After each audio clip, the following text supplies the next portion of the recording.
Tonight at 6 on Tulsa's Channel 8. A family is grieving the loss of a 15-year-old after rescue crews find him beneath the ice. We'll explain. Days after the winter storm, should the city reconsider salt and sand on side streets? Icy conditions and with it, safety hazards. But who's responsible? Coming up. We're live at Fire Station 28 collecting toys for tots. Today's the deadline. How you can help. You're watching KTUL, Tulsa's Channel 8. Hi everyone. First on the Tulsa Public Schools are back in session tomorrow. However, other districts are still closed.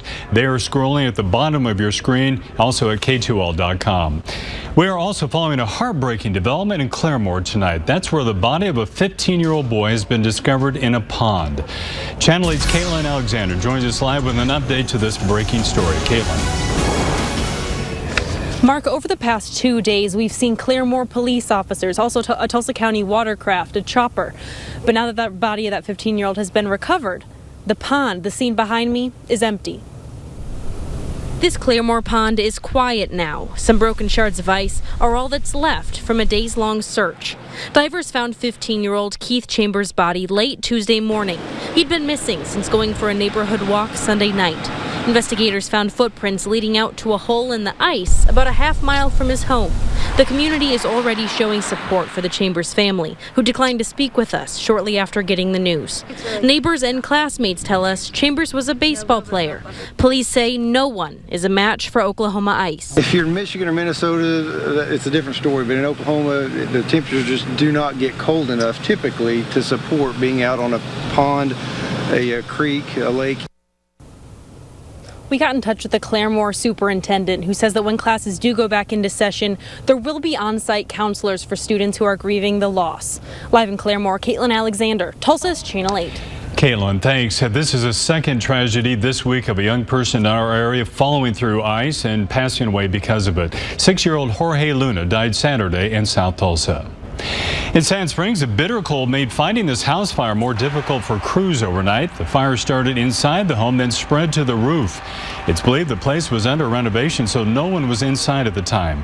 The fire chief tells Channel 8 slick conditions make doing the job even more challenging. Obviously, that's one of the dangers that we face because we create our own problems by putting water down. So just slip fall hazards, extreme temperatures, it just makes it all around tougher to do. Cause of that fire is now under investigation. And now the first forecast in the Oklahoma Ford Storm Center. Well, the sun came out today, really for the first time that we saw for most of the day. Sunny skies, which allowed some melting to take place. And with clear skies across the area tonight at 6:10 this evening, if you get an opportunity, the International Space Station will be in view. No clouds obscuring your view. Look to the southwest. It'll be traveling to the northeast, so we just have a matter of minutes away, and it'll be about a 4-minute window that we will be able to see it traveling across our night sky. Temperature-wise today, it was still a chilly one as that system moved through the area late last night, early this morning. We started seeing improving conditions, but a nice blanket of snow, especially back to the north. Totals ranging from 1 to 3 inches, and some spots even saw a little bit more than that, especially along the Oklahoma-Kansas border. Afternoon highs for the first time in almost a week managed to make it to above freezing. We're holding on to it here in Tulsa with 32, Okmulgee, and even off to the south, Eufaula sitting at 35 degrees. It's still going to be a cold night tonight. We're looking at overnight lows dropping into the teens. Now, there is another cold front that's moving in, and I'll show you what kind of impact it's going to have on the area for tomorrow. Just tell you, it comes through dry, but it's going to have a huge impact on those temperatures.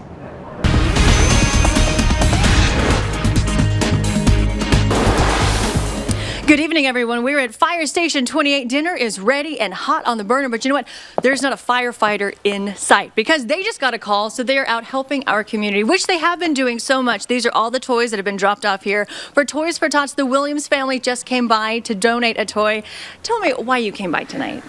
We got a little too much on Black Friday, so we decided to come and donate to the kids. And Kaylee is so cute. Thank you. Thank you. Well, thank you all for coming by. And you all, my wonderful volunteers, you're doing an excellent job. Are you all ready for Christmas? Yes. Yes, very much. Well, coming up in just about 15 minutes, I'm going to let you know all about how you can help Toys for Tots as well. Mark? Kristen, with the firefighters on a call, are you fixing dinner tonight? No, I'm just mixing though, and I turned all the stoves off, so hopefully nothing will be burned when they come back. Good call. Talk to you later. Thanks, Kristen. Well, today we took a closer look at the overtime costs associated with Thursday's winter storm. Turns out the city appears to have a surplus. Channel 8's Yvonne Lewis has a breakdown and if something can be done about side streets. As this freeze-thaw cycle continues, side streets remain a problem, and people like Tyler Harrington want to know, can something be done about them? The neighborhoods are bad. Like many others, Tyler is one person who could live without a winter storm like the one that hit on Thursday. The sun's out today, so hopefully that'll help out a little bit. What he says would help even more is salt and sand on side streets, but that request is too costly. The city of Tulsa started off the year with $60,000 for overtime to help clear the streets. $42,000 has been used for Thursday's storm. Everything after 3 o'clock on Friday afternoon was overtime, and we were working 24 hours a day. Don't worry, we're not about to run out of money thanks to last summer's windstorm and $100,000 which came from the state. Since storms are unpredictable, Tulsa has to always be in a position to respond to the costs associated with any weather event. We don't know what's going to happen, so we try to be careful with the money. City crews have shifted from ice removal to making emergency repairs for potholes. That work is expected to continue. Yvonne Lewis, Tulsa's Channel 8. City of Tulsa says it wrapped up its overtime on Saturday evening for crews working to remove the snow and ice. All that ice left over from our recent winter weather is creating hazard for more than just drivers. Icy conditions can create a dangerous situation for just about anyone, anywhere. Channel 8's Ethan Calloway explains what you can expect if you end up in a tough spot. Ethan. Well, Mark, everyone knows to be careful when ice is present, but who's responsible when that ice causes damage that's out of your control? Insurance experts say you should know the answer before it happens. Having insurance is really for that rainy day. The day that, we all hope, just passes by and doesn't affect us, but sometimes that's not the case. And when that so-called rainy day does find you, Daniel Carnes with AAA Oklahoma says you need to be prepared. It's when you go in and you have that conversation with your agent to make sure that you know that you're covered for anything that might happen. With most of our area still seeing a lot of ice, a slip and fall or a car sliding out of control isn't unlikely. But when it happens on someone else's property, who's responsible for the damages? Let's say I didn't want to walk on the sidewalk because I saw there was ice there, so I take a jot through your yard. Well, if I wasn't invited onto your property and yet I fall and I hurt myself, and I try to make a claim on your insurance, it may or may not be paid. Carnes says the outcome can sometimes be anything but cut and dry, with a situation you may think will leave a property owner paying out, actually leaving you paying for the damages. There's all of those different situations, and every claim is handled on a case-by-case basis. So, one slip and fall on one person's property may not be the same slip and fall on somebody else's. Obviously not a one-size-fits-all answer when it comes to insurance, but Carnes emphasizes his point. You should be prepared for any damages at any time, regardless of if you're expecting it or not. Reporting live, Ethan Calloway, Tulsa's Channel 8. Ethan, thanks. AAA says with the array of weather events we experience here in Oklahoma, you should talk to your agent about what policy will provide the best coverage for you. Well, getting to know the Affordable Care Act one-on-one, Tulsa's Blue Cross Blue Shield is helping folks better understand health care reform. The group sponsored this Think Blue Tuesday educational event at the Hutchinson Family YMCA today. Workers and state insurance officials walked participants through the process of applying for government subsidies if they qualify. I think there are a lot of options out there for people. They still have about 15 days to get signed up, and we're here to help them. So anyone who wants to come out today, we've got a lot of people here to help them get enrolled, and we're ready to help. For more information about signing up, visit reformandyouok.com or call 866-881-0475. Well, as the temperatures drop, heating bills rise, and there's still plenty of help for those who need it. Depending on family size and income, LIHEAP applicants can receive a one-time payment to their utility company. $8 million in federal money is available for this. However, DHS says bad weather might be keeping applicants away. I think it's probably a combination of the weather.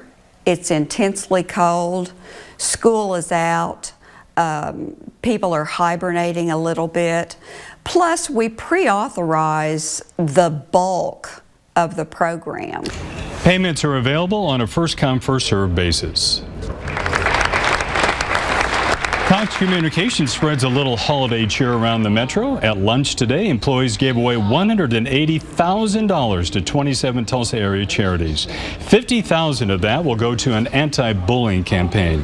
That program targets 7th graders in 29 Tulsa and Union middle schools. When we come back, bagels and babysitting. A Brookside bagel shop helps kids and parents conquer their cabin fever on day 3 of no school. And after days of wintry weather, the sun finally returned. I'm going to show you how our next storm system will impact our temperatures, because finally, for the first time in almost a week, we made it to above freezing. And we are beginning to see some melting, but that next cold front may actually hamper the activity. I'll show you when we'll really start to see temperatures warming back up again. And Luke and I are collecting toys for kids in need in our community. So coming up, we're going to let you know how you can help as well. We'll be right back. Great job. This was day 3 of no school for kids around the Tulsa metro, and as parents know, it can be difficult to find a sitter last minute and keep kids entertained. So today, Old School Bagel Cafe in Brookside offered up this Bagel Daddy Daycare. For $10, parents were able to drop off their kids and get a break. About 20 children got a warm bagel, colored, and watched a movie. We got a couple of older kids that are help volunteering to watch the children as they watch the movie and eat a nice delicious bagel and keep warm instead of going outside in the frigid cold. Well, Sorry Kids School is back in session here in Tulsa tomorrow. Old School hopes to offer the same service to parents who are out Christmas shopping as well. And time is running out to support our Channel 8 Toy Drive. It benefits the Toys for Tots campaign. Kristen is live in South Tulsa tonight near 71st and Memorial with more on this last-minute push. Kristen? Hey, Mark, it's been amazing. Just since we've been on air this evening, several people have come by. They've given us money. They've given us toys. It's been a wonderful opportunity this afternoon. I'm with Sergeant Arbentrout. We've got Luke right here. We also have Stan May. Now, this has been a wonderful campaign so far. Why do you all choose Toys for Tots as the organization that Marines support? It's the organization we've stood by for many, many years. They've supported us throughout. They really have our back when it comes to distribution and background checks and things like that. So. And what's it like being there when the families come to pick up their toys? I wish I could put into words how it was. How is it when you see your son for the first time? It's just pretty amazing to see those families get help. So yeah, well, awesome. A woman stopped by just a few minutes ago and gave us a check. I asked her why she decided to give money, and here's what she had to say. Kids love Christmas, and if they don't have something for Christmas, it's a sad thing. And I didn't want anybody to be sad on Christmas. Yeah. Teenagers or little ones, none of them. Yeah. Thank you. Thank you for coming. It's great to see you. She is such a sweet woman. Okay, so the deadline officially on paper is today, but Stan, really, when's the deadline? If you can't get them down here for a day or two, we're going to make sure they get out to the Marines so they can make sure they get to the proper kids. Okay, so again, that's any unwrapped toys specifically for little kids, teenage girls especially. Just take it to your local fire station. Mark? All right, sounds good. Thanks. Well, here's another tradition. The annual Parade of Lights is coming up this coming weekend here in Tulsa. It kicks off at 6 o'clock near 4th and Elgin and goes to Denver before moving past the BOK Center. If you can't make it in person, you can catch it live right here on Tulsa's Channel 8. Kristen, Jennifer, and I will host that event. Now, your forecast in the Oklahoma Ford Storm Center. And it's going to be a great night, great way to kick off the holidays outside. And I think we're going to be in good shape temperature-wise. And also, we're looking at dry conditions for the weekend. So just giving you a sneak peek as to what's coming our way. This morning, though, it was cold. 1 degree in Bartlesville, 9 in Grove. Tahlequah started off with 5 degrees. And from Okmulgee to McAllister and even in Tulsa, most location in the single digits and the teens. It's going to be another cold night tonight. But for the first time in 6 days, we actually bumped our temperature up in the afternoon to, yes, above freezing. Most locations actually managed to make it into the 30s. Veneta and Miami, a little bit of an exception because of the snow that you had on the ground. Even back to the north, temperatures are beginning to cool off. very quickly because of the snow still on the ground and clear skies tonight. So dropping into the 20s from around Bartlesville to Coffeyville, 32 in Okmulgee, and Muskogee, you're coming in at 26 degrees. Our sky conditions today, pretty amazing. Nice to see the sun coming back out. The melting, the thawing is going on, but we're also going to see the refreezing. So that's going to be a major concern here over the next couple of days. And I'm going to show you some of the pictures that we've received. But we are looking at 32 here in town, 56% humidity, southeasterly winds at 5, and those winds will begin shifting around once again as we go through the day tomorrow. And the reason why? Another cold front is headed our way.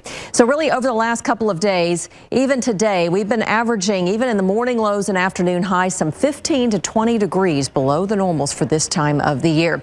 And this is an incredible picture from Sherry Nunez. Sent this in from Tulsa. Look at this icicle.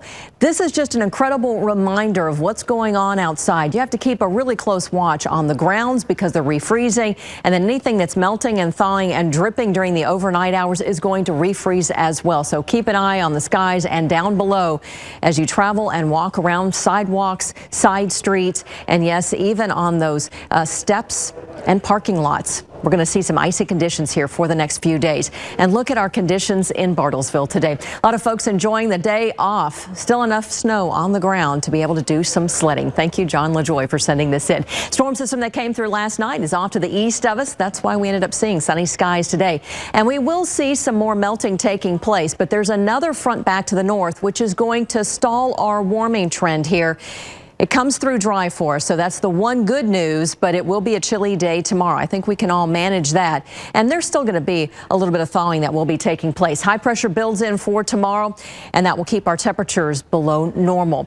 And with our recent snowstorms moving through and even ice, a large portion of the country, 67% of the U.S. is covered in snow. That is the most in 10 years. You have to look down to the southeast. There's only about 6-7 states that have no snow cover on the ground. So in the morning, a south wind. We are looking at overnight lows in the teens and 20s. Wind chill is still going to be a concern in the morning hours, but then those winds shift around due north by the afternoon, about 5 to 10 miles an hour. And our afternoon highs tomorrow just slightly above freezing, possibly about 32 in Bartlesville. Now, in the next few days, boy, we still hang around with those 30s, morning lows in the 20s, but we'll start to warm it up here Friday into Saturday in the 40s. Now, we have another round of rain coming our way. It'll be a cold rain, and there may be from time to time a little mixture early Friday morning, but I think the system is mainly out of here by Saturday. Good for the parade and good for football on Thursday night. It's out of here, by the way. Thanks, Jennifer. We'll be right back. According to reports, Texas coach Mack Brown is stepping down as the leader of the Longhorns. Chip Brown of OrangeBloods.com says it could become official within the next 48 hours, but Mack refutes the reports and says he's not stepping down. He spent the last 16 seasons at Texas, winning a national title in 2005.